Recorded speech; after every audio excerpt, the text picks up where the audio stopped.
Here at the Post Malone Raising Cane's in Utah, we pride ourselves on hand-battered chicken fingers. Post? We do that at every Raising Cane's across the country. Does every Raising Cane's across the country have Post Malone collector cups? For a limited time we do. Raising Cane's chicken fingers. One love. And good evening. I'm Frank Mottek. We're doing it live right here in the 5 o'clock hour in Los Angeles, in the heart of drive time. Mottek on Money 5 nights a week for you, live on the air right here on 790 KABC, streaming live online worldwide at KABC.com, and the on-demand Mottek on Money podcast for you at KABC.com, Apple, iTunes, all your favorite podcast platforms, and on the socials too, at Frank Mottek on Twitter and Instagram. Well, as you heard at the top of the hour, the California dream is alive and well. Somebody in Los Angeles got lucky last night and became an instant billionaire. It turns out one lucky ticket sold at the Las Palmitas mini market in downtown, not too far from Skid Row, by the way, was the only ticket across the country to match all 6 winning numbers last night. That ticket worth $1.08 billion. The winner is yet to come forward to claim the prize, but we want to be among the first to congratulate our newest best friend. Whoever it is, the owner of the store, by the way, will be getting $1 million just for selling the ticket. I'll be interested to find out if someone on Skid Row claims the prize or if it'll be one of the many business people in the area. In any case, big news pumping up the Los Angeles economy to the tune of $1 billion. It was the third biggest jackpot in Powerball history. 7 other lucky Californians, by the way, matched 5 of the 6 numbers, and those folks are nearly $450,000 richer today. Mixed finish for the stock market today, with the Dow continuing to wow. The blue chip index up for the 9th session in a row. The Dow continued on a roll for its longest winning streak in nearly 6 years. The Dow lagging behind the S&P 500 and NASDAQ for most of the year. The Dow moving up 164 points today. The other major averages, meanwhile, pulled back, with the S&P 500 slipping 31. The NASDAQ slid nearly 300. Tech stocks pulling back today on the earnings news from Netflix, which showed that revenue fell short, and Netflix shares down 8.5%, 8.4%. Tesla plunging nearly 10% after the EV maker beat Wall Street expectations for its second quarter, but not in the blowout fashion that some market analysts were expecting. Shares of IBM and Johnson & Johnson drove the Dow higher after both companies beat on earnings expectations. Former Fed Chairman Ben Bernanke, that is, still makes news when he speaks, and today he was talking. He said it was clear that the Fed will raise interest rates next week, but after that, he said the outlook is cloudier. After a quarter-point hike in the Fed funds rate next week, he said the September meeting is very much up for grabs. Bernanke speaking today in a webinar sponsored by Fidelity Investments. Bernanke is also currently a senior advisor to fund manager PIMCO, which is based in Newport Beach. On the real estate front today, we see existing home sales down in June, while the index of leading economic indicators dropped 0.7% in June, falling for the 15th month in a row. Empty office space across Southern California has shot up 67% since the pandemic, according to a new report on the OC Register, citing numbers from commercial real estate firm Cushman & Wakefield. The hot labor summer continues, no end in sight to the writers and actors strike gripping Hollywood right now. And what is it going to take to improve the business climate here in California? I'll talk about that tonight with former California Governor, the Honorable Pete Wilson, later this hour. He's co-chair of the Southern California Leadership Council. We'll get the governor's thoughts on the big issues impacting businesses here, including crime and homelessness. And what are IRS whistleblowers saying these days? We'll find out tonight from taxpayer advocate Grover Norquist, the president of Americans for Tax Reform. But first, on the markets, the Fed, inflation, the whole works tonight. Joining us live now, a giant in the business world. Joining us live now, Steve Forbes, chairman and editor-in-chief of Forbes Media and co-author of his latest book, Inflation, What It Is, Why It Is Bad, and How to Fix It. Steve Forbes, thank you very much for taking the call live with us here in Los Angeles tonight, and give us your view of things here at the moment. Well, thank you for having me on. Good to be with you. Right now, things are looking a little better from certain perspectives. The Federal Reserve may not even raise interest rates in their next meeting. However, unfortunately, there are still very serious headwinds that I'm not sure the market has fully digested yet. One is, of course, corporate debt. There are hundreds of billions of dollars of commercial debt coming that have to be renegotiated at higher interest rates. Over $500 billion of corporate debt that has to be renegotiated at higher rates. Consumers, as you know, have record high consumer debt on their credit cards. So certain parts of the economy are doing well. There's signs of life on the housing side. Overall, I think the economy is going to experience, Frank, the economic version of walking pneumonia. And you've got real troubles overseas as well. We know about the Chinese economy. The European economy is stalling. So can't break out the champagne yet. On the air live with Steve Forbes. Did you happen to be in downtown Los Angeles last night? Are you the winner of the Powerball? I can categorically say, sadly, I am not. All right, we don't know. If I was, I would not object to paying the IRS what it wants. I'll keep the rest.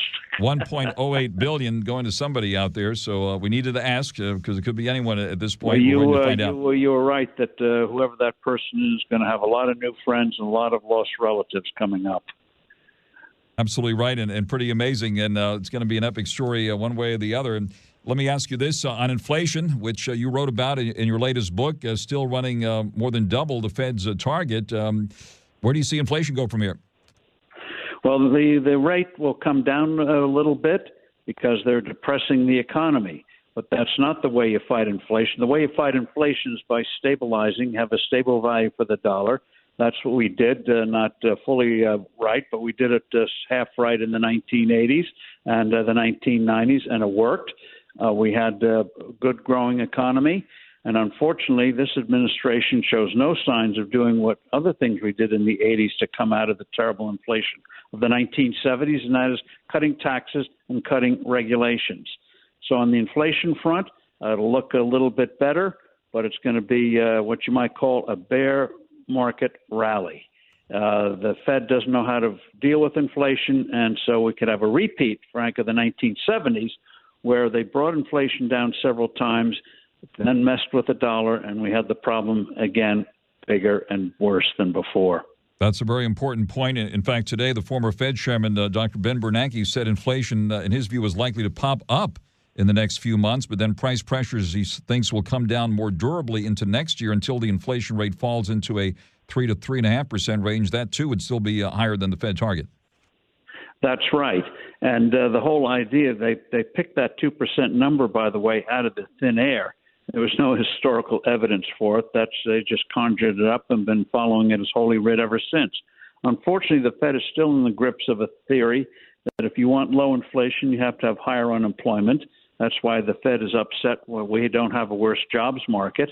And if you want low unemployment, you have to have higher inflation. Experience shows that's nonsense in the real world, but the Fed believes it, and that's why they're going to continue to look for any signs of real life in the economy in the next few months. If they see the economy really coming back strongly, they'll want to destroy it, sadly.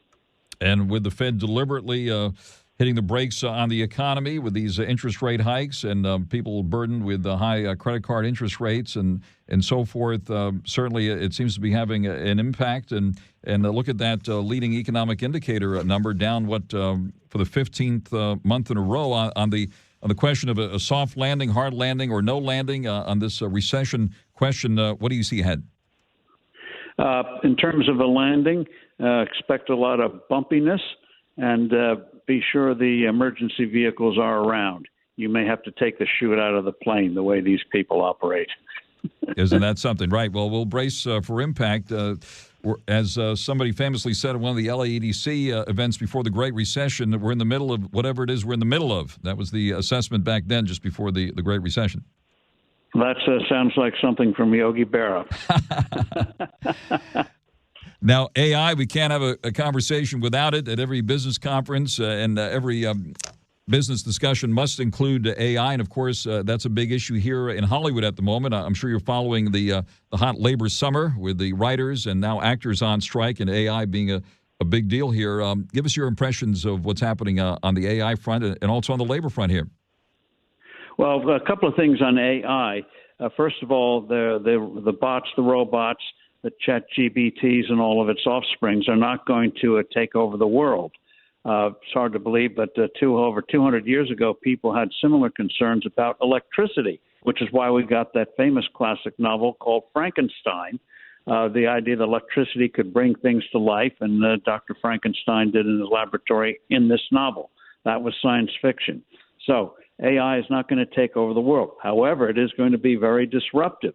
And before we learn how to make it a real tool and an aid rather than a threat. It's on a bigger scale of what we went through in the print industry, where the internet absolutely turned our world upside down. We readjusted to it. We at Forbes are doing well right now, but expect disruption. And so the smart writers, I think, will be preparing, figuring out how we use AI to make for better copy, more interesting copy, tapping literature in a way they couldn't do before. But in the meantime, they're right. If you want to turn out the mediocre stuff, AI is going to do it better. It's in a baby talk stage now. So I would hope the two sides get together, get an agreement. People are going to be hungry for content and make adjustments, but move ahead. The country is not going to be in a good mood if we don't get some new good stuff online this fall. All right, we both remember we don't want just politics as entertainment. Right. We both remember when comedy was still funny, so hopefully that'll come back with whatever help is necessary. That's a good thing, going against the mood of the time. You're right. Humor has gone out in politics and everywhere, and we need that back. And that's one good thing about AI. You just put in there, bring back some of that good old humor that puts people in a better mood. Humor, entertainment, good entertainment was helped get us through the Great Depression of the 1930s. We had some good stuff coming out in the 1970s. So we need that kind of entertainment to get us to move ahead. And the lack of it is going to be felt, not just financially, but culturally and psychologically as well. People are being reminded about it as they review the old Johnny Carson shows and Jay Leno and so forth. So that's a very, very important point. And when you said Frankenstein, I thought you were referring to, when I speak to economist Ben Stein, we call that the Frank and Stein conversation here when Ben Stein comes on. So that's what I immediately thought of. And he'll be on again hopefully very soon. His father, by the way, worked in the administration of Richard Nixon during the early 1970s when inflation was terrible. And 1 month the inflation report was terrible. And with a straight face, Stein went out and said, if you take out these items like copper and automobiles and this thing and that thing, taking out the 10 things that rose that month, he said the number wasn't too bad. It took a while for reporters to realize he was pulling their leg. They always pull out what they don't want you to focus on. Core inflation, super core inflation, and blah, blah, blah. Right, absolutely. And they both have a great sense of humor, certainly. And zooming out to the global picture, I know you're following what's happening with Russia and Ukraine, China, Iran, and so forth. Give us your view of the world here at the moment. Well, the crime about Ukraine is that we're still not giving them the weaponry they need to win. Given the proper weaponry, especially missiles, aircraft and the like, tanks and the like, they could expel the Russian invaders. But if they don't have control of the air, they're not going to be able to undertake the kind of offensives they need to win this war. Why do we need to win this war? Because it's not just about Ukraine, it's about our security. We have to show Xi Jinping and China that we have the staying power to make sure that aggression doesn't pay off, that he doesn't get tempted to go against Taiwan. China's been stockpiling a lot of minerals, a lot of oil recently. The conventional wisdom is, they're expecting a stronger economy. No, they're also expecting they want to be prepared if a big conflict comes. They're stockpiling for that. So we live in a very dangerous world, a connected world, and Ukraine is part of it. It's not an isolated country. It's part and parcel of our own security, just as Poland and Czechoslovakia decades ago were part of our security, and we didn't realize it, and we ended up in a world war. I don't think we're going to get a world war, but we got to take this situation far more seriously. And it's amazing. The French, who are usually trying to appease and be a nuisance to everybody, has now come out and made very clear they want Ukraine to win this war against Putin unmistakably. So we're not even leading from behind. We're just behind in a very dangerous way. On there live with Steve Forbes, we had some high-profile visitors to China recently. The current Treasury Secretary, former Fed Chair Janet Yellen, visited Beijing, and the dollar curiously slipped after that visit. There was one report that she might have been served hallucinogenic mushrooms. I don't know if you saw that report during her visit there. And Dr. Henry Kissinger was also in Beijing recently, and so was former Secretary of State John Kerry. What about what's happening between the U.S. and China? Well, it's still very frosty because Xi Jinping thinks that the U.S. is still in decline, that we are a nation that is rotting inside, and that, we may do well from time to time, but he thinks it's China's world. It's going to be China's world, so he's going to continue to probe, going to try to get more control of the South China Sea, get more Chinese influence in Latin America and Mexico and elsewhere. And that's one reason why he's allied with Iran, troublemaker in the Middle East, about to become a nuclear power. I don't think the Israelis are going to allow it. So in the next 2 years, that's going to be a real hot spot. And allying with Putin, hoping that Putin would be able to eventually destroy NATO in Europe and isolate us from Europe. So it's not a good world. And unfortunately, Putin and Xi Jinping and the mullahs of Iran are not like us. They don't see the world like we see it. They're not rational like we're rational. And then we got to recognize that and put in the appropriate policies to recognize it. They see the world very differently. We got to disabuse them of the notion that we're in decline and they can just wait us out and the rot will do us in. On the air live with Steve Forbes, turning to this side of the pond on the political front, you're a former presidential candidate on the Republican side, and want to get your view of how the presidential race is shaping up here, sir. Well, it's shaping up in a very interesting way. Right now, the focus is on the Republicans, but I think something very interesting is going to happen on the Democrat Party side. I think Joe Biden is not going to be the Democratic nominee for the Democrats and presidential nominee in 2024. He's visibly declining. It's becoming more embarrassing. The whispers in Washington are he's just one fall away from a disaster. And so he won't be the candidate. Also, they can't keep sweeping away the alleged criminality of Hunter Biden. And you're going to have an economy that's not going to be a depression, but it's going to be walking pneumonia. People aren't going to feel very good about it. So Democrats are going to be looking for a way, how do you get Joe Biden out? And also, which is no easy thing, how do they get Vice President Kamala Harris to step aside and put in a new slate? That's why your governor, Governor Newsom, for a while his staff had to buy bibs because he's drooling so much at the possibility of running for president against Joe Biden. And so he's waiting in the wings. You have other governors looking in the mirror on the Democrat side and saying, gee, I can be the next nominee. On the Republican side, I think in the there's a series of debates coming starting next month. I think you're going to see a couple of Cinderella candidates emerge. We'll see how the front runner, Donald Trump, treats them. But it's not going to be a cakewalk for anybody. The mood of the country is like what it was back in 1976 when we got Jimmy Carter. That didn't work out. But the mood was still yearning for a change, which is how we got Ronald Reagan. People don't realize today, Ronald Reagan, even though he governed the largest state in the Union, California, for 8 years, he was seen as an outlier, and the Democrats thought back then he'd be the weakest candidate the Republicans could put up. Well, he had more there than they realized, and he won and became, I thought, a great president and won by a landslide twice.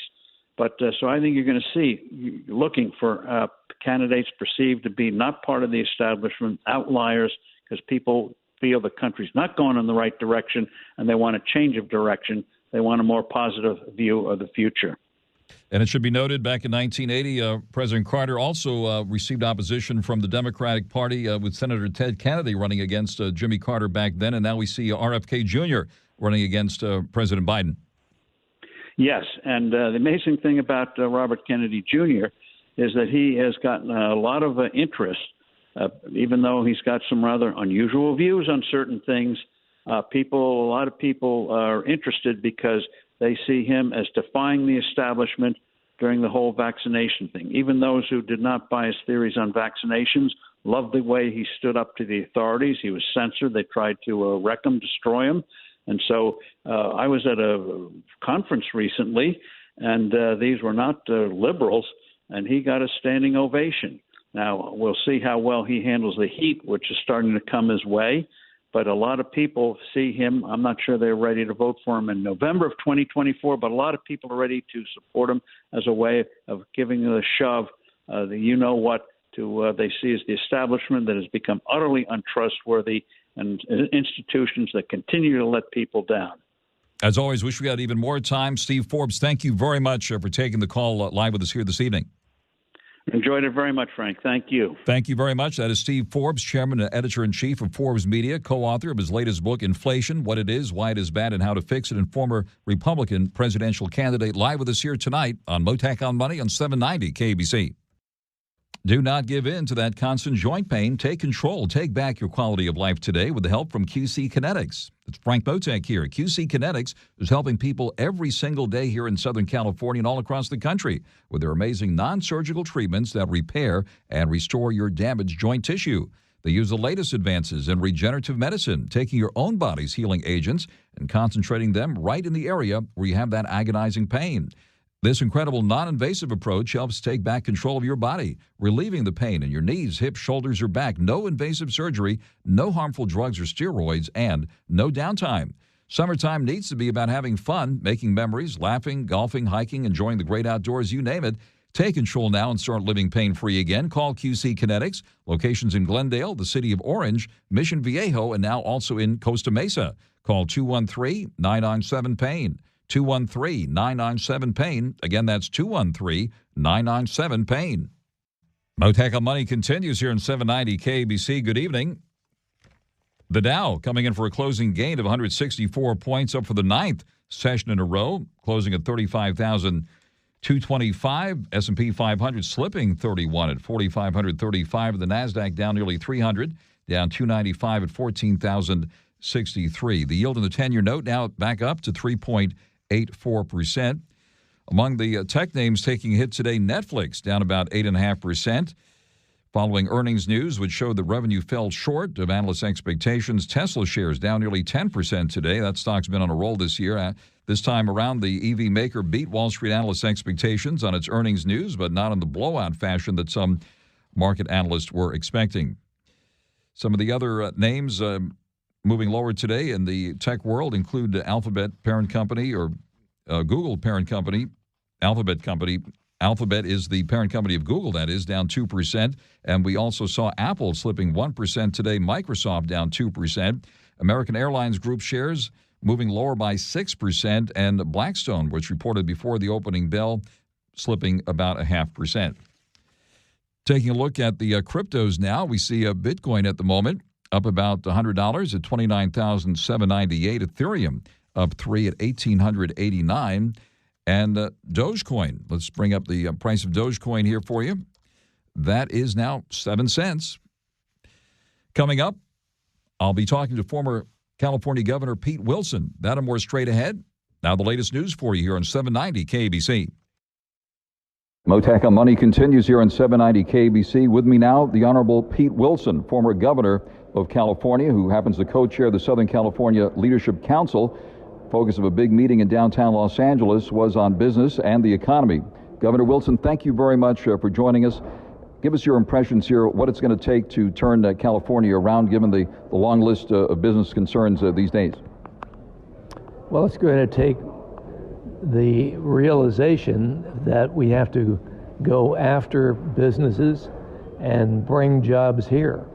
It can be done. It's not an easy thing.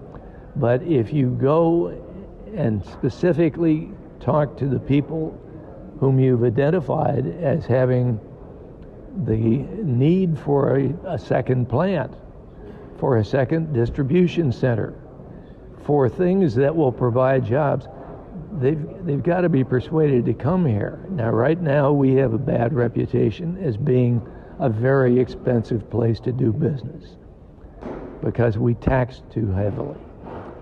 And because we spend without regard to the state constitution, which says you can't spend money you don't have. And it's also a place that has become dangerous.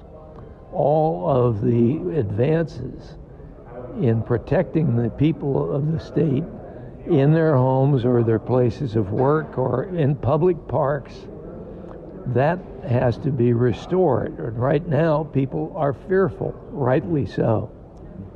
And the stupidest thing that you can do is to encourage people who have committed violent crimes. If you allow them to be out without bail, or to be, if they are dangerous for a reason of having several crimes in their record, if you treat them as though it's a first offense, that's idiocy. And yet that is exactly what, in his last term, Governor Brown managed to do.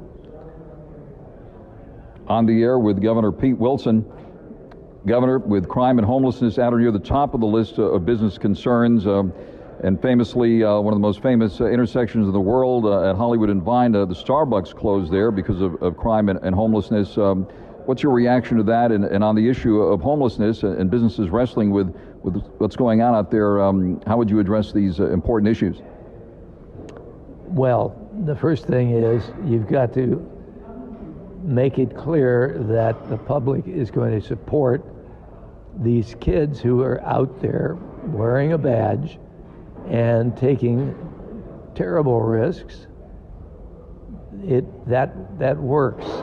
But when you've got a police academy class with something like 29, I heard in the last one, and they have over 100, this is telling an obvious truth, and that is that their families don't want them to be police officers any longer, because it is a dangerous job that should be well paid, and they should be protected, and the people should be protected if that's what they want.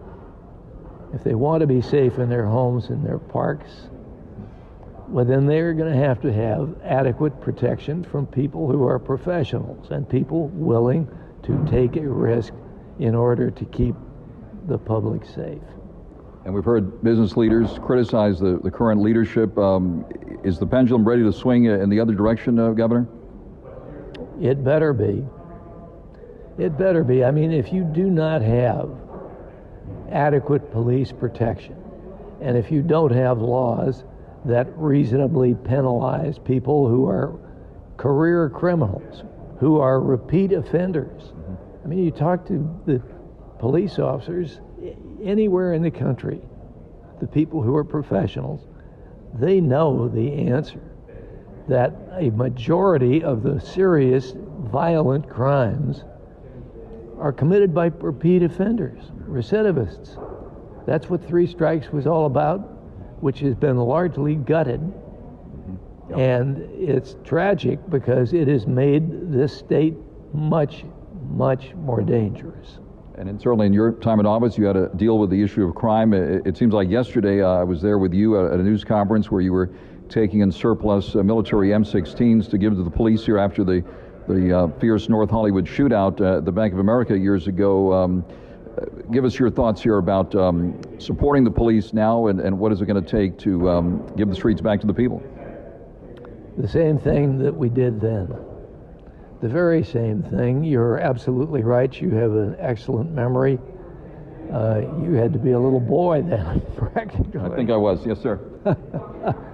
But, yeah, I remember looking at those weapons and saying, these guys have to have at least this kind of weaponry, because the people who were in that Hollywood shootout were far better armed than they were with automatic weapons.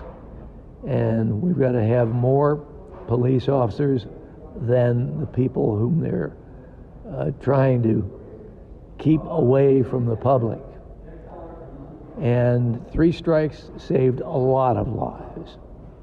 And even a Speaker of the House who was a pragmatist finally said to his people, you may not like it, but you better vote for this thing because that train has left the station. Speaking of that, we got about 1,000 homeless people leaving the metro subway system here every day in Los Angeles. Governor, you served as mayor of San Diego, and what is your message to the current leadership here in Los Angeles on the homeless issue and the money being spent there apparently not being used very effectively? What are your thoughts on tackling homelessness here? Well, homelessness is a problem not unlike that of the people who came seeking jobs and seeking welfare payments years and years ago after World War II. And the people who are today's homeless have the same apparent ability to be a claimant in California or in other places the first day that they are there. as new arrivals. And the tragedy is these people, in many cases, are turning out to be existing alcoholics, existing drug addicts, and tragedy, they are, in some cases, in too many cases, fentanyl is coming in, but that's coming in across the border and in great volume. That is a crime of crimes. I mean, it really it calls for a strong effort at the border, which we do not have, and that is inexcusable. There is just no excuse for the failure to protect the border, protect people in this country from fentanyl. My God, it is a killer beyond belief. Governor, I wish we had more time. As always, it's wonderful to speak with you again. I hope we can seek your views from time to time. The Honorable Pete Wilson, former governor of California, thank you very much for joining us here on 790 KBC. Thank you, Frank.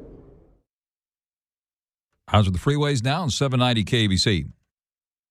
Folks, it's jarring to have a car accident and hard to think clearly when you're injured. So my friend, attorney Clark Fielding of Fielding Law, created something to help you. It's a guide called Be Prepared Before a Motor Vehicle Accident. The guide is one page, fits right into your glove compartment, and gives you everything you need in case you're hurt in an accident. Go to clarkthesharklaw.com and download your free one-page guide and keep it right there in your glove box. Put Clark Fielding's number in your phone, too, under the word accident. So all you have to do is hit the number when you need him. Tell your family and friends to do the same. So if you're injured in an accident, call the one we all trust, attorney Clark Fielding, 833-88-SHARK. That's 833-88-SHARK, 833-88-SHARK. And download the Be Prepared Before a Motor Vehicle Accident guide at clarkthesharklaw.com. clarkthesharklaw.com. Again, that's clarkthesharklaw.com. Mottek On Money continues here on 790 KBC. What are IRS whistleblowers saying these days? Let's find out now from taxpayer advocate Grover Norquist, president of Americans for Tax Reform. The Biden family and Hunter Biden associates raked in more than $17 million from foreign sources, according to one of the IRS whistleblowers. And according to testimony before Congress, the IRS case agent who handled 95% of the tax evidence in the Hunter Biden investigation told CBS News that he felt handcuffed during the 5-year investigation and blocked from pursuing leads that he thought might implicate Hunter Biden's father, the president. Grover Norquist, thank you very much. Give us your reaction to some of this bombshell testimony we've been hearing lately. Well, it really does show that congressional hearings matter, that the government can clam up. It also tells us, look, where was ABC, NBC, the Washington Post, the New York Times? Here you had an immense scandal where the IRS was handicapped and told you can't, IRS agents, you can't follow the evidence if it affects, the president's son. And then they, lied about it. And the two people who came forward, why were there only two? I mean, at one point, I'm amazed. I'm so pleased that people came forward and weren't scared of, or I guess we're scared, but overcame whatever fear they had of being pushed around. They talked about being harassed by the other IRS agents. What's wrong with an agency that when somebody gets up and tells the truth, their coworkers shun them? Are they so afraid that they can't get promoted in the IRS unless you're part of the cover-up? It's very, very challenging. We saw this when the IRS refused for 3 years to allow any conservative group that had a word like Patriot or Tea Party in their name. Under Obama, they refused to allow them to incorporate. If you can't incorporate, you can't have a bank account and you can't raise any money. I mean, just a little bit to do stuff.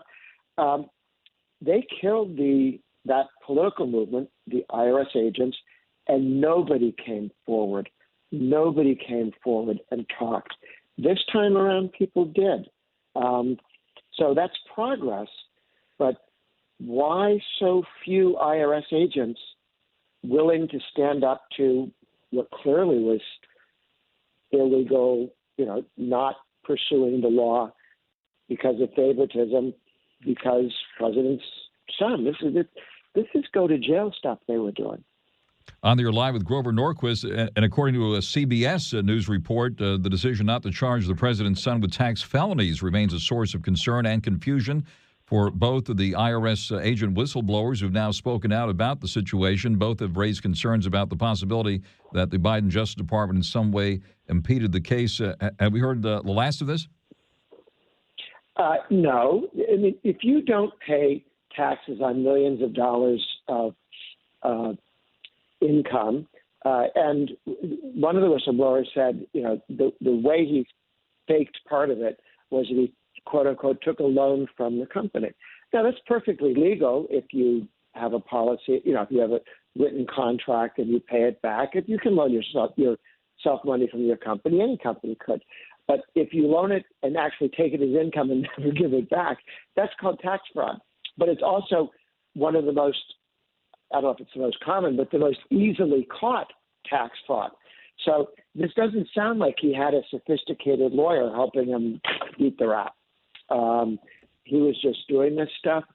And this at a time when the IRS is asking for 87,000 more employees with no reform.